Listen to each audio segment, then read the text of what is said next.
Auschwitz was the largest of the German Nazi concentration camps and extermination centres.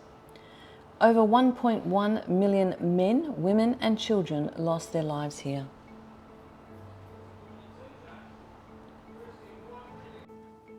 This here is Auschwitz I, the building and expansion of Auschwitz concentration camp. The basis for Auschwitz consisted of 24 brick barrack buildings, and over time this camp expanded. At its peak in the summer of 1944, Auschwitz covered about 40 square kilometres in the core area and more than 40 branch camps dispersed within the radius of several hundred kilometres. At this time there were only about, and I say only, 135,000 people, which 105,000 of these were registered and 30 were unregistered in this complex. And that accounted for only 25% of all people in the entire concentration camp system. And it's a bit amazing to be walking through this today and looking at this history, and just, it's mind-boggling what happened here. Auschwitz was founded in June 1940 with the first transportation and deportation of Poles until the first months of 1942, when it was then functioned exclusively as a concentration camp. That is, predominantly a place of slow killing as a result of deliberately created inhumane conditions, above all starving. And that's what these people went through. From the first months of 1942 to October 1944, when the camp continued to function as a concentration camp for prisoners of various ethnic backgrounds. Now, the Auschwitz Memorial is more than extensive grounds of original camp blocks, barracks and guard towers.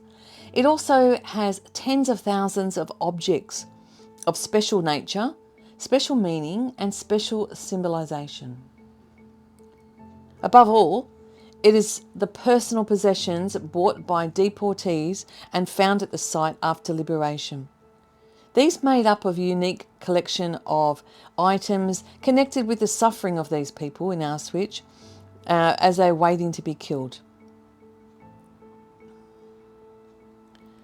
And amongst this, there were about 40 square metres of shoes, 3,800 suitcases, which 2,100 of them bear the names of their owners. There are about 12,000 kitchen utensils, 470 prostheses, and 397 striped camp garments, as you see in that photo there. So it was a bit horrifying to see all this stuff as you walk through, which was collected, and only for the point of putting it in a museum. You can see there, that's a bathroom, and that's very jail-like looking. Outside there is a memorial, and we stopped and had a quiet moment there for the people that went through this time in Auschwitz. And it's very, very cold today, and it just adds to the eeriness of this place. And as you saw earlier, there are still bullet holes that remain in the walls, as well as the fencing is still up.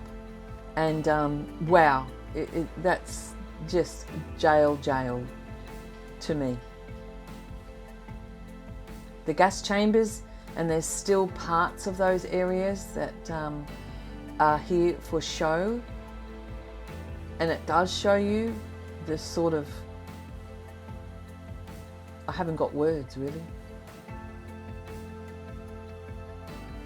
The mass killings of Jews brought here within the framework of the campaign for the destruction of the entire Jewish population of Europe. And in its last 2 months of existence, after the closing of the gas chambers in October 1944, the camp entered the phase of final liquidation, which ended with the evacuation of all prisoners.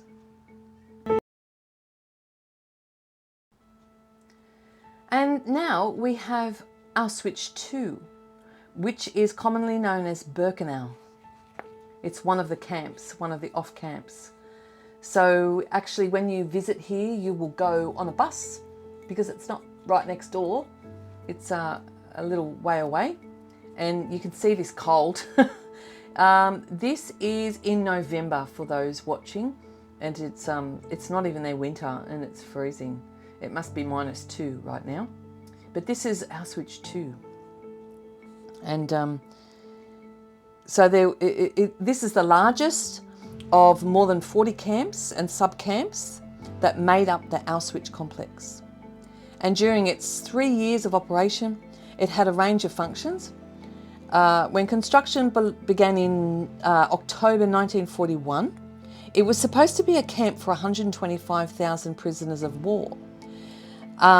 It opened as a branch of Auschwitz in March 1942 and served at the same time as a centre for the extermination of the Jews.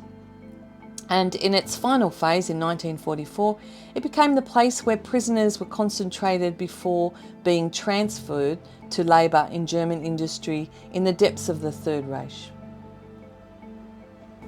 So that's just a bit of information for you, because it is they do speak to you when you're here, and you can have headphones and listening to it all if you rather that way. But it is a lot to take in, and it's so much information. The majority of this camp, probably about 90% of the victims of Auschwitz concentration camp, died in this camp here in Birkenau. And this means approximately 1 million people. And the majority, more than 9 out of 10 of these, were Jews. And a large proportion of more than 70,000 Poles who died or were killed in Auschwitz complex perished eventually in this camp here. Yeah, extremely cold here, as I said earlier. Well, she doesn't think so, and I think that's quite inappropriate for this place here.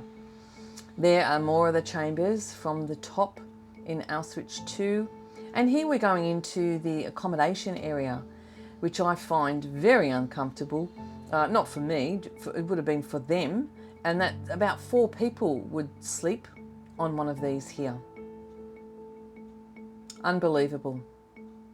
Anyway, I hope you've enjoyed this version of Auschwitz. I'm Travel Bug Sue, and thanks for watching.